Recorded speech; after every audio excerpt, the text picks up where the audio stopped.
Top quality और consistent performance के लिए सिर्फ सिल्वर पंप नाम याद रखना।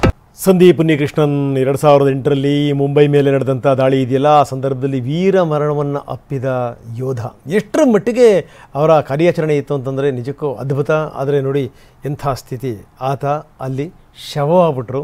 ಅಷ್ಟೇ ಅಲ್ಲ, ಭಾರತದ ಅತ್ಯುನ್ನತ ಶೌರ್ಯ ಪ್ರಶಸ್ತಿಯನ್ನು ಕೂಡ ಆತನಿಗೆ ನೀಡಲಾಯಿತು, ಮರಣೋತ್ತರ ಶೌರ್ಯ ಪ್ರಶಸ್ತಿಯನ್ನು ನೀಡಲಾಯಿತು. ಪ್ರಶ್ನೆ ಬೇರೆ, ಅದಾದ ನಂತರದ ಡೆವಲಪ್ಮೆಂಟ್ಗಳು ನೋಡಿ ಈಗಲೂ ಕೂಡ ಕಣ್ಣಿಗೆ ಕಟ್ಟದಂಗಿದೆ. ಕೇರಳದ ಮುಖ್ಯಮಂತ್ರಿ ಅವ್ರ ಮನೆಗೆ ಹೋಗ್ತಾರೆ. ಮನೆಗೆ ಹೋಗಿ ಏನೋ ಸಮಾಧಾನ ಹೇಳಕ್ಕೆ ಹೋದಾಗ ಒಳಗೂ ಬಿಟ್ಕೊಳ್ಳಲ್ಲ ಅವ್ರ ತಂದೆ ಉನ್ನಿಕೃಷ್ಣನ್, ಒಳಗೂ ಬಿಟ್ಕೊಳ್ಳಲ್ಲ. ನನ್ನ ಮಗ ದೇಶಕ್ಕೋಸ್ಕರ ಜೀವ ಕೊಟ್ಟ, ನೀವು ಸಾಂತ್ವನ ಹೇಳೋದು, ನೀವು ಪರಿಹಾರ ಕೊಡೋಕ್ಕೇನು ಬರಬೇಡಿ, ಹೊರಟೋಗಿ ನೀವು ಅಂತ ಹೇಳಿ ಅಂತ ಅವರ ತಂದೆ ಜೊತೆಗೆ ನಮ್ಮ ಪ್ರತಿನಿಧಿ ಮಾತಾಡಿದ್ದಾರೆ. ಅಂದರೆ ಇವತ್ತು ತಹವರ್ ರಾಣಾ ಭಾರತಕ್ಕೆ ಬಂದಿದ್ದಾನೆ, ಈ ಜಯದ ಬಗ್ಗೆ ಜೊತೆಗೆ ಆತನಿಗೆ ಆಗುವಂಥ ಶಿಕ್ಷೆ ಅವ್ರು ಹೇಳ್ತಾರೆ ಅಷ್ಟು ಸುಲಭ ಅಲ್ಲ ಈತನಿಗೆ ಶಿಕ್ಷೆ ಕೊಡುವಂಥದ್ದು. ಯಾಕಂದರೆ ಈ ಅಂತಾರಾಷ್ಟ್ರೀಯ ಒತ್ತಡಗಳು ಅವೆಲ್ಲವೂ ಕೂಡ ಇರ್ತವೆ, ಜೊತೆಗೆ ಅಂತಾರಾಷ್ಟ್ರೀಯ ನ್ಯಾಯಾಲಯಗಳು, ಅದರ ಕಾನೂನು, ಅದನ್ನು ಕೂಡ ಕನ್ಸಿಡರ್ ಮಾಡಬೇಕಾಗುತ್ತೆ ಅನ್ನುವಂಥದ್ದು ಇವರ ಅಭಿಪ್ರಾಯ. ನಮ್ಮ ಪ್ರತಿನಿಧಿ ಜೊತೆಗೆ ಮಾತಾಡಿದ್ದಾರೆ, ಬನ್ನಿ ಏನು ಹೇಳ್ತಾರೆ ನೋಡೋಣ. ಪ್ರಾಣ ಏನು ಕರ್ಕೊಂಡ್ಬಂದಿರುವಂಥದ್ದು ಇದು ಭಯೋತ್ಪಾದನೆಯಲ್ಲಿ ಮುಂದಿನ ಯಾವ ರೀತಿಯಾದಂಥ ಒಂದು ತನಿಖೆಗೆ ಸಹಕಾರ ಆಗುತ್ತೆ, ಯಾವ ಬೆಳವಣಿಗೆ ಕಾರಣ? ಖಂಡಿತವಾಗ್ಲೂ ಅವ್ರಿಗೆ ಈ ಥರ ಅವರಿಗೆ ನಮಗೆ ತಗೊಂಡು ಬರೋಕ್ಕಾಗಲ್ಲ ಅಂತ ತುಂಬ ಜನ ನೆನ್ಕೊಂಡಿರ್ಬೋದು. ಬಟ್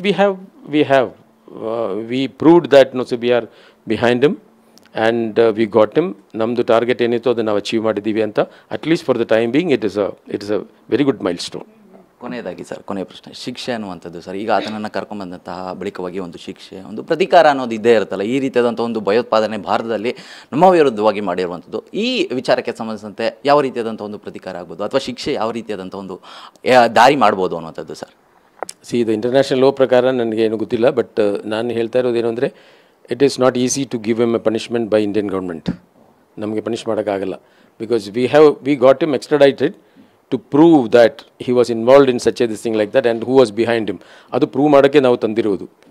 ಶಿಕ್ಷೆ ಅಂತ ಹೇಳಿರೋದು it is not, government of India cannot take a decision just because Kasab was caught by us.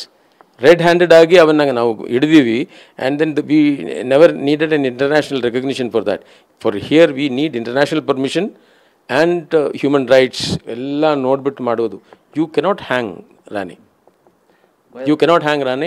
ಭಯೋತ್ಪಾದಕರಿಗೆ ಏನಂತೆ ಅವ್ರದ್ದು they are ready for dying, ಅವರು ಸಾಯಕ್ಕೆ ರೆಡಿ ಇದ್ದೀವಲ್ಲ. ಸೊ ಇದು ಅದರಲ್ಲಿ ಒಂದು ಹೆಲ್ಪ್ ಅಂದರೆ ಅವ್ರಿಗೇನು ವಾರ್ನಿಂಗ್ ಅಂತ ಹೇಳಿದರೆ ಐ ಡೋಂಟ್ ಥಿಂಕ್ ಸೊ. ಈ ಟೆರರಿಸ್ಟ್ಗೆ ಆ ಥರ ಭಯ ಇಲ್ಲ. ಟೆರರಿಸ್ಟ್ಗೆ ಇರೋದೇನು ಅಂದರೆ ನಿಮ್ಮನ್ನು ಭಯ ತೋರಿಸೋದು, ಇದಾಗೋದು ಅಷ್ಟೇ. But they are not so afraid of Rana ಒಬ್ಬರನ್ನ ಕರ್ಕೊಂಡ್ಬಿಟ್ಟು ನಾಳೆ ನಾನು ಮಾಡಲ್ಲ ಅಂತ. That is not a real thing. It is not true. ಭಾರತದಲ್ಲಿ ಭಯೋತ್ಪಾದನೆಯನ್ನು ನಿರ್ಮೂಲನೆ ಮಾಡಲಿಕ್ಕೆ ಇದೊಂದು ಮೊದಲ ಹೆಜ್ಜೆ ಆಗ್ಬೋದು? ನೋ ಆ ಥರ ಆಗಿದ್ರೆ ಎಷ್ಟು ಹೆಜ್ಜೆಗಳಾಗಿದೆ ನಮಗೆ. ನಾವು ನಮ್ಮವರಿಗೆ parliament, the great attack was on parliament. So India's ಸಿರಾ ಕೇಂದ್ರ ಅಂತ ಹೇಳ್ದಿರ್ಬೋದು, ಅದ್ರ ಮೇಲೆ ಅಟ್ಯಾಕ್ ಬಂದಿರೋರನ್ನ ನಾವು ಮಾಡಿದಿರವಲ್ಲ, ಅವ್ರಿಗೆ ಮಾಡಿಬಿಟ್ಟು ಅವ್ರದ್ದು ಬಾಡಿನೇ ಯಾರಿಗೂ ಗೊತ್ತಿಲ್ಲದೇ ಇದ್ರೇ ನಾವು ಮಾಡಿದ್ದೀವಿ. So this is not something like that. It's not something like that. It is just minor than that. Right, thank you. ಇದಿಷ್ಟು ಕೂಡ ಸಂದೀಪ್ ಉನ್ನಿಕೃಷ್ಣನ್ ಅವರ ತಂದೆ ಕೆ ಉನ್ನಿಕೃಷ್ಣನ್ ಅವರ ಮಾತು. ಕ್ಯಾಮ್ರಾ ಪರ್ಸನ್ ರವಿ ಜೊತೆ ಜಗದೀಶ್, TV9 ಬೆಂಗಳೂರು. ಅಮೆರಿಕದಲ್ಲೇ ಕೂತ್ಕೊಂಡು ರಾಣಾ ಎಲ್ಲ ರೀತಿಯ ಸಂಚಲನ ಮಾಡಿದ. ಅದಕ್ಕೋಸ್ಕರನೇ ಅವನ ಸ್ನೇಹಿತನಾಗಿದ್ದಂಥ ಹೆಡ್ಲಿನ್ ಕಳಿಸಾದ್ಮೇಲೆ 231 ಸಾರಿ ಅವನ ಫೋನಿಂದ, ಅವನ ನಂಬರಿಂದ ಇವನಿಗೆ ಕರೆಗಳು ಬಂದಿವೆ. ಇಲ್ಲಿ ಮುಂಬೈನಲ್ಲಿ ಉಳ್ಕೊಳ್ಳೋಕ್ಕೂ ಕೂಡ ವ್ಯವಸ್ಥೆ ಮಾಡಿದ್ದ. ಜೊತೆಗೆ ಇಲ್ಲಿಯ ಎಲ್ಲ ಸಂಚಿಗಳನ್ನು ರೂಪಿಸಿದಂಥವನು ಅವನೇ. ISI ಇವನಿಗೆ ಬೆನ್ನೆಲುಬಾಗಿ ನಿಂತಿತ್ತು. ಅದಾದಮೇಲೆ ಏನು ಅಂದರೆ ಅದರ ಸೂಚನೆಯ ಮೇರೆಗೆ ಅವನು ಕೆನಡಾಕ್ಕೆ ಹೋದ, ಅಲ್ಲಿಂದ ಅಮೆರಿಕಕ್ಕೆ ಹೋದ.